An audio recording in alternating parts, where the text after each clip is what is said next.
आज हम श्रीमद् भागवतम के एक बहुत खास श्लोक पर बात कर रहे हैं 1.2.6। जी बिल्कुल 1.2.6। और इससे जुड़ी जो सीख है, हमारे पास इसकी व्याख्याएं भी हैं और कुछ दिलचस्प कहानियों वाले नोट्स भी हैं। हाँ, कुछ उदाहरण है समझने के लिए। समझना ये है कि वो जो सच्ची एकदम टिकने वाली खुशी और मन की शांति है, जिसे श्लोक में आत्मा सुप्रसीदति कहा है, आत्मा सुप्रसीदति, बिल्कुल सही। वो आखिर मिलती कैसे है और हमारी भावनाएं, हमारे इमोशंस, वो इसमें कहाँ फिट होते हैं।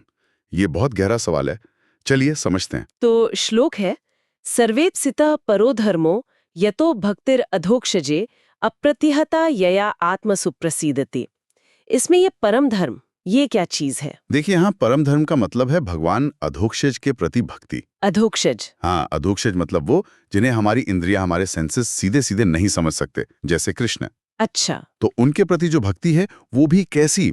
निस्वार्थ, मतलब अहेतु की। और अप्रतिहता यानी बिना किसी रुकावट के। निस्वार्थ और बिना रुकावट के। जी, ये उन साधारण धार्मिक कामों से, मतलब धर्म, अर्थ, काम, मोक्ष वाले जो फल की इच्छा से करते हैं, उनसे बहुत अलग है। जिन्हें कैतव धर्म कहा है शायद। हाँ बिल्कुल, कैतव धर्म, यानी जिसमें कहीं ना कहीं स्वार्थ छुपा है, क्योंकि वो ऊपरी लाभ है।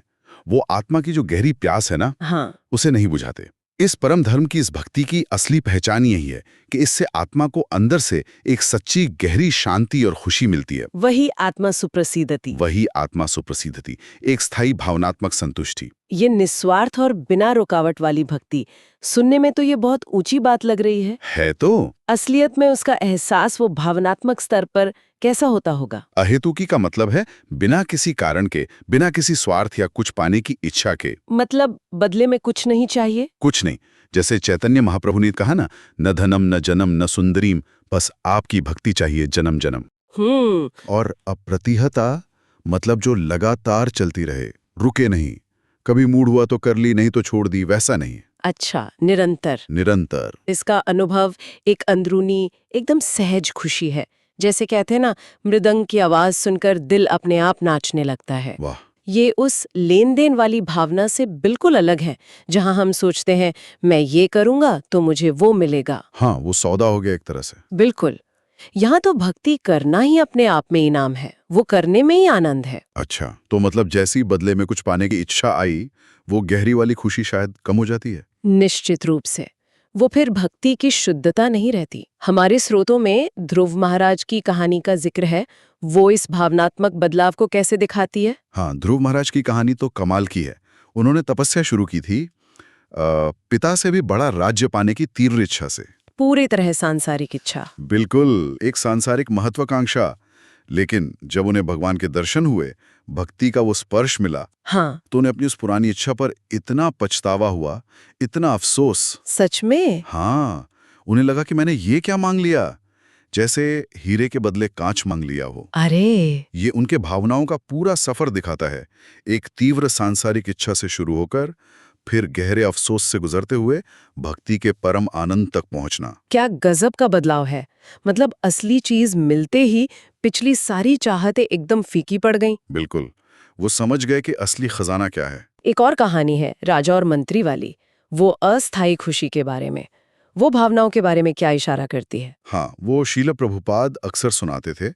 मंत्री राजा को समझाता है कि जैसे शौच जाने के बाद जो एक राहत मिलती है ना, हाँ, वो कोई असली खुशी नहीं है। वो तो बस एक दर्द से, एक बेचैनी से मिली पल भर की छुट्टी है। अच्छा, मतलब वो आनंद नहीं है। वो सच्चा आनंद नहीं है।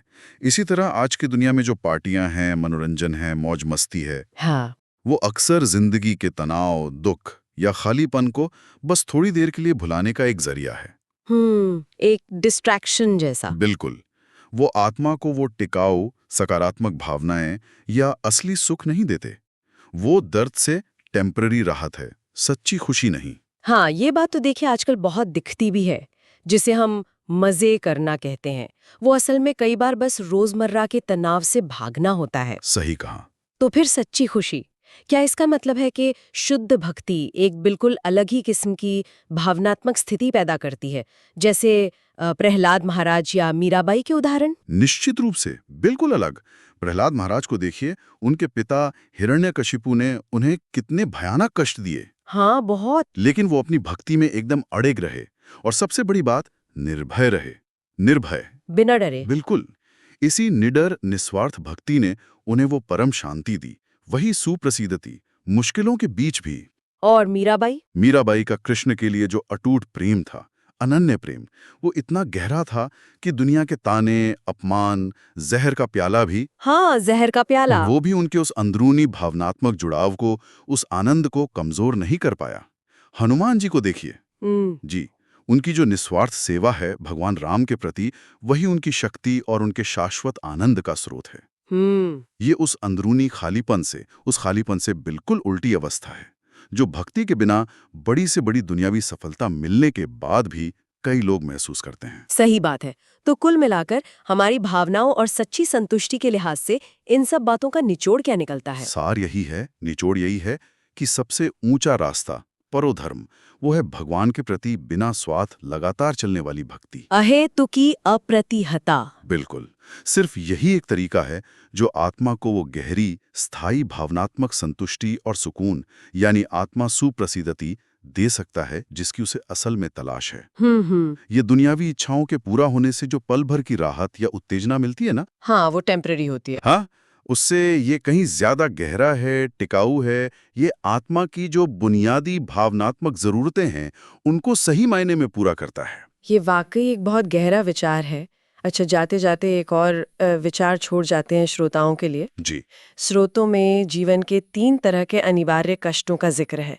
तापत्रय कहते हैं शायद। हाँ, आध्यात्मिक, आदि भौतिक, आदि दैविक। हाँ, वो जो हमारे अपने शरीर मन से आते हैं, जो दूसरों से मिलते हैं और जो प्रकृति से आते हैं।